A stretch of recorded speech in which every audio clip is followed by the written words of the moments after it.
Welcome to another video, Walk on the Wild Side, and I've got a bit of a special video for you today. I'm here just outside TramTown. Check it out. If I turn the camera around, the sun is beaming down from up there, so I'll just turn the camera back around this way. You can see the tower in the background there. That's looking down Blundell Street, which is all being redeveloped with new housing. It's all going on around here in Blackpool. But I've got some good news. TramTown is opening again. It's been closed for a while. They've had a few problems, and unfortunately the trams, the heritage trams, most of them which are kept here, had to be suspended from going up and down the Blackpool tracks, but hopefully they will be back out again. I'm going to be going in there now. I'm actually going in there as a, well, earlier. They're having an open day next week, and I'm actually getting in there a bit earlier, going in there with the press apparently. Going to be talking to Paul Galley, who's in charge of TramTown, and he's going to be telling us all about what's going on. He knows what's going on, so he'll be telling us. I don't know a whole lot, but hopefully it's looking good for TramTown. The heritage trams will hopefully be coming out again. So we're looking down Blundell Street here towards the tower. Look at that view of the tower there, and as you can see, there's a lot of work going on. I think they're doing some of the roads and that. The new Foxhall village, and these are the Blackpool transport sheds here, and this is TramTown. TramTown is going to be reopening. I'm going to put a link in the description to the website. We're going to be heading in there now. Let's go and speak to Paul. He's going to tell us what's going on. Okay, so we've just come in, and we're going to make our way around. Paul's leading us. So we're just looking at the old tram garage here, which has been condemned, unfortunately. And we're going to be heading into an exhibition centre, which is part of the new part of TramTown. And Paul's just going to give us tell us a little bit about what's going on with the condemned, what your plans are here and for the new exhibition centre. Brilliant, thanks Stephen. Yeah, so very quickly really, our plans are to, we can't do anything really at the moment with the tram shed because we're working on a funding bid to build a new roof and reopen that as a visitor centre on that side. But our work very much is about preserving the engineering workshops, raising the money to invest in that site and the overall site, ensure that the business case for the funding plan stacks up, because we have lots of visitors coming in, so we can prove that people are really keen to see it. So one supports the other, and I often use that phrase that this is the last chance to save them, because without this plan to invest in the site, which is what everybody does when they come and visit us, we will eventually lose that because no one will be caring for it, nobody will be investing in it, and eventually this would just be a car park. And we know what happens to trams when we leave them outside without your viewers investing in the Coronation Street tram. We saw it had a tree growing in it, bits were falling off it. So that's that one over there, the Alan Bradley tram. Yeah, that's right. And so at the moment the trams are safe. The building is so well built that it's still there, and structurally it's sound. It's just the roof that needs the work. Yeah. So this plan and what we're going to see today is about showing you what we're doing to create a new experience for people to do just that, to be part of this journey, invest in the site with us that supports that funding bid, that ultimately makes sure this is a really active site again, preserves them and gives them the strongest future and matches the great past that they've had.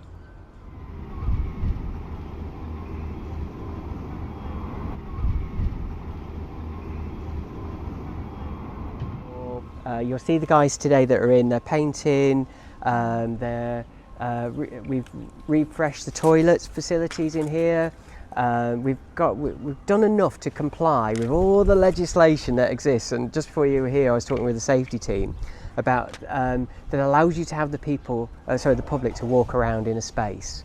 And that's really hard when it's an engineering space with lots of sharp pointy things and lots of things you could fall into, so it's a real challenge. So we're working through that to make sure that we comply, but we don't lose the nature of the building. We don't sanitize it too much, so you get the smell and the experience. So what you'll see today is what visitors will get when they arrive, and a touch of that, because we're 2 weeks before we open, and they're all busy beavering away, so it'll look very different by the time the public come in Easter. We open on Good Friday, and then Friday, Saturday, Sunday, Monday, and then we're open every Saturday and Monday, and then we're going into Wednesdays as well, because this isn't just about the trams, it's actually about supporting the regeneration of one of the poorest wards in United Kingdom, and the people that live in it. So our volunteer pool is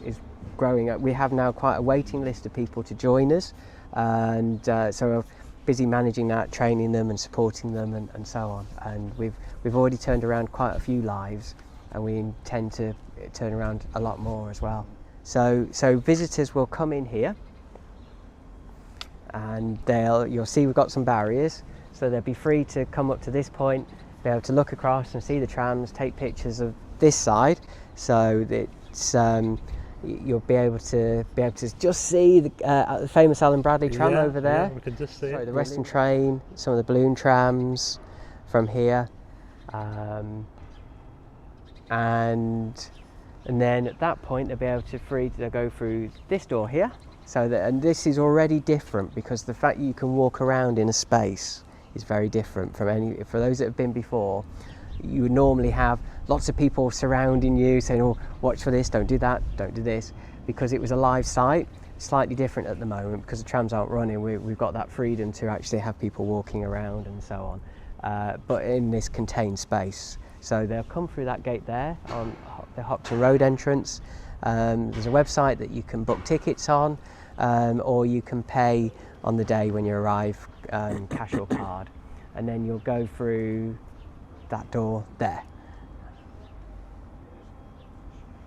When you arrive in 2 weeks' time, or moving forwards throughout the season, you'll have a different experience than from what we're about to see, because we're still painting in there, and we've still got to put all the things in place. So those will all be ready in the next 2 weeks. And I use this phrase a lot, which is we comply with Parkinson's law, which work expands to fill time allotted. So it may seem a lot to do, but in the next 2 weeks that'll all be done.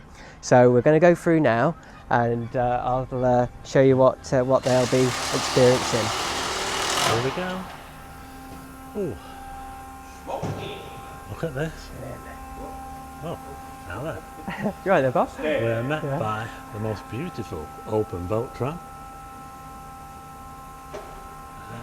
What's this one called? Does this one have a name, Paul? It does, yeah. So this is Bob. What's this tram called? And don't say Fred. Is it Duchess of Cornwall? Duchess of Cornwall. Duchess of Cornwall. Brilliant. Yeah, there you go. That's the first thing that you see when you come in. So we're now in the exhibition hall. So slightly random. You're probably thinking, why have we got some old illuminations in here as well? So what people don't realise is that some of the illuminations were built in this site as well. So what we will have a little section of illuminations in here for people to look at and have their pictures taken next to. So that's why, rather randomly, we have a My Little Pony at the entrance. This won't be here when you arrive, when you come and visit. But what you will notice is very, very boring. But in this process over the last few weeks, I've discovered all sorts of things about paint. It's a whole different world of ways of processes of paint, different materials. You'll notice here that this is a slightly different colour than that. So at the moment we're painting the floor as well. So this has all been primed, and by 5 o'clock today, this will all be green. So this will be very different, and you'll see where the line's going to go for that. So the public will be allowed to go in this area here. This will all be barriered off. The guys are painting the barriers there at the moment, so that'll be done by this afternoon, and the public will be free to come and sit on this tram if they want to go this way. So they'll be able to go up here. Just look at this tram. Isn't it amazing? Lovely, isn't it? And you know, they've got some in San Francisco, I know. haven't they? Did you see the Mountmaster video? Yeah, I did, yeah. Lee You was- know, and I've been to San Francisco as well, but I never got Never knew. never got to see the trams, yeah.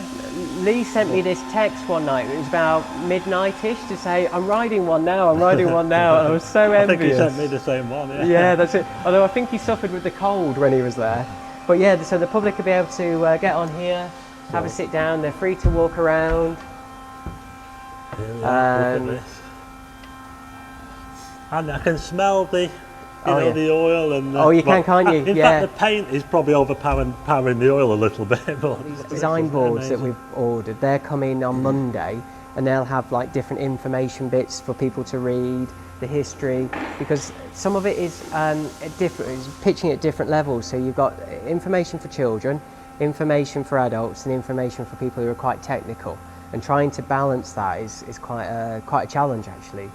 Making it relevant. So the guys have just worked so hard in the last 4 weeks, because we got access to the site 4 weeks ago. We had the plan for them, and it's now just a case of putting it all together. And it's a series of layers, really. So you have to do all the boring stuff first, then the more interesting stuff, and then you put the final layer on. So the final layer is TV screens, the information boards, and then the final barriers and so on for everyone to see. So there'll be also the visitors that come will also get a little map as well. It'll tell them where their access is and where they can go and so on as they work their way around. And that's so it's a totally different sort of experience than we've been able to offer. Yeah, the fact it's 2 weeks away, I'm quite excited about, because it's been in my head for ages. And the fact it's it's so important, because what it's actually doing is, I think, fundamental to the DNA of Blackpool. It is literally about saving our heritage trams, our past, our memories. Everyone, visitors, residents, will have a favourite memory of somebody who's no longer with us at this point, and they remember them through being on these sorts of trams and so on. So yeah, that's why it matters. If I do one thing before I die, it's to make sure we don't lose these. If that happens, then I've failed.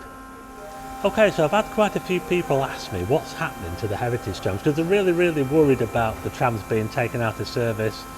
Last year they were suspended, so Paul's going to tell us now what the plans are for the heritage trams, because we want to see them back on the tracks. Yeah, absolutely. Boy, do we miss them. In fact, my birthday wasn't quite the same this year, because every year my birthday present is normally a ride on the heritage trams on a Sunday or something, so it felt quite, some of it was missing this year. As obviously everyone's aware, the trams aren't running, the heritage trams aren't running. There are a lot of different conversations, I believe, going on at senior levels are in the council, senior levels are in Blackpool Transport, about how do they get them running again in autumn, certainly around for the illuminations and so on. Those conversations are going on at the moment. The work at TramTown is very much about the site itself, preserving the home of the trams, building up the investment into the site to get the engineers back and so forth, and to make sure they've got a sustainable future. In terms of though the operation, what I would suggest is one of the reasons why I know the council were quite keen to see the trams return was the public outcry that followed the announcement that they were to be suspended. So what I would suggest is everybody keep supporting them, keep making those positive comments. By all means, write to the MPs, write to the leader of the council, and remind them of the promise they made to see those trams back in the autumn of 2025. So I would say keep lobbying, and hopefully we'll see them again, because Blackpool just feels slightly different without them, because not only could you see them, you could hear them. They sound different, so they are very important. So I think everyone's really keen to see them back. So keep up the great work, everyone, and keep lobbying for them to come back.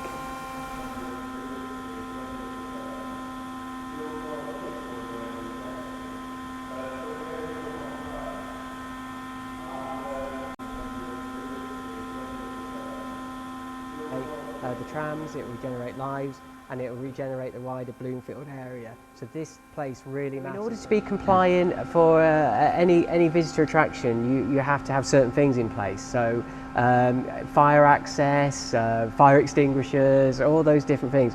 And one of which, and I never knew, was you have to have a certain light grade and a certain light quality in here. And so we've had an electrician in, we put a whole new set of lighting into the building.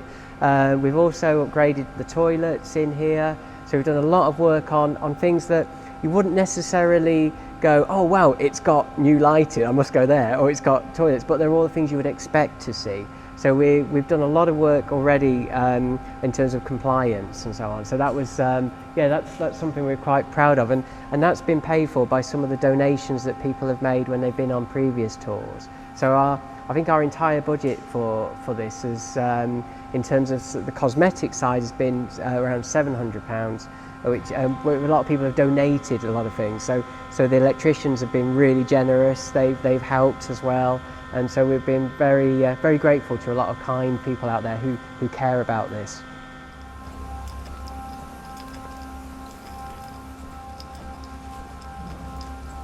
This was a vision. And the thing I was most worried about was the colour of the paint, because when you order paint, it doesn't come in like green, it gives you like letters and numbers. And so first off it had to be green, and it's a huge big like drum, and there's no returning this stuff. And then the next bit, it had to be the right shade of green, because if it was too dark it wouldn't have worked. So I was so pleased the way this has turned out. Otherwise I'd be going to Steve and say, can you sell me through your channel a big tub of very dark green paint? But no, this is worked well, and the impact this will have, the more the surface we do in here, the more it'll feel the place that we want it to be. So never have been as excited about a shade of green as I have with this.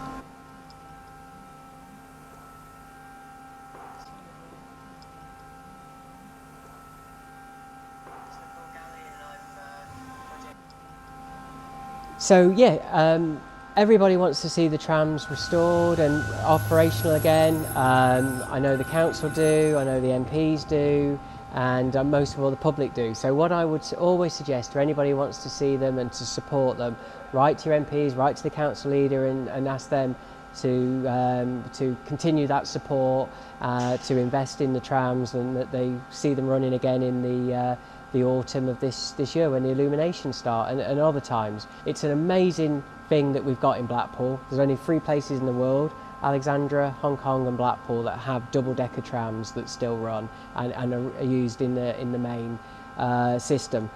We don't want to lose that, so keep asking when are they going to come back, keep supporting them, and in the meantime as well, support us here at TramTown and support investing in the site. Without their home, we won't have anywhere for them to live. Without anywhere for them to live, we're more likely to lose them because the weather in the Fylde is pretty ruthless. So yeah, support us as much as you can by visiting and asking the right people to support us as well wherever you can. Okay, so we've just come back out into the sunshine here in Blackpool. Look at this here, we've got the sunshine. The weather is so good lately. But so Paul's just taken us around. It's also exciting. Remember, it's going to look different when you come. It's all going to be all finished off. The path, the green pathway you can go and have a look around is great. And it's also, I mentioned, very important to support the heritage trams here in Blackpool as much as you can. Let's see if we can get them back on the tracks again. And also write to your MP, do all that sort of, anything that you can to help. But we're just going to get Paul now just to give us a little sum up about what the plans are, and hope you get to visit here when they open. Yeah, so Paul's just going to give us, just sum up a little bit about what your plans are and what your hopes are for the future for TramTown. Oh, that's a really good word you've used there. So hope, and that's the most important thing. Without hope we have nothing, and there are times when in recent years and recent times, a lot of things have been pretty dark, you know, from pandemics to economic woes to all sorts of health issues, and we need hope in this world. And what better thing have we got than Blackpool's heritage trams? The reason why that matters is they're time machines, really, Stephen. They're the things that remind us of people that are no longer here. I can remember my dad on some of these and our experiences when I was a kid, and I know other people do. So, and that sort of connects us really to the future. The future is really about making sure they've got a great home, a home that's invested in. So everybody that comes here, that money from that will go into repairing the gutters, replacing a missing panel when the wind inevitably blows it off, and so on. Repairing some of the brickwork, repairing some of the frames of the windows, supporting the business case for the tram shed, and in time giving us the money to pay for an engineer and build that whole environment up. And I like building businesses. I've been involved with that, but I love people more, and this is also about people. So it's about regenerating lives. The area behind me has one of the lowest life expectancies in the country. I think it's 72, 68, that sort of age range when people are poorly here. We need to get that up, and what better way by investing in them. So this whole project is about trams, it's about the area, it's about people, and everybody can be part of that. So if you get a chance, do come and visit us. It's £5 for an adult. You can walk around, see that, and sit and enjoy, and support us and be part of it, and be part of delivering that hope. Thanks very much, Paul. Brilliant. Thanks, Stephen. Lovely to see you, and see you all soon. Okay, so I'm just leaving TramTown now. Thanks very much to Paul for showing us around, an exclusive look round before they let all the others in. But yeah, so that's what's happening with TramTown. Yeah, really hope that we get the trams back, because I said to Paul before, I said the trams in Blackpool are just as important as the tower, the piers, the winter garden, the pleasure beach. They've got to get the trams back on, but at least they've got this place now that you can come and visit. So come and give it some support. Don't forget there's a link in the description. Give them all the help you can. Talk to your MP. Talk to our MP. I don't know what use that'll do, but you know, you can try, can't you? But there you go, that's it for this video. I hope you like it. An exclusive tour around the new TramTown here in Blackpool. If you like the video, hit the like button, and also hit subscribe and tick the bell for notifications of new videos, and I'll see you again on the next one.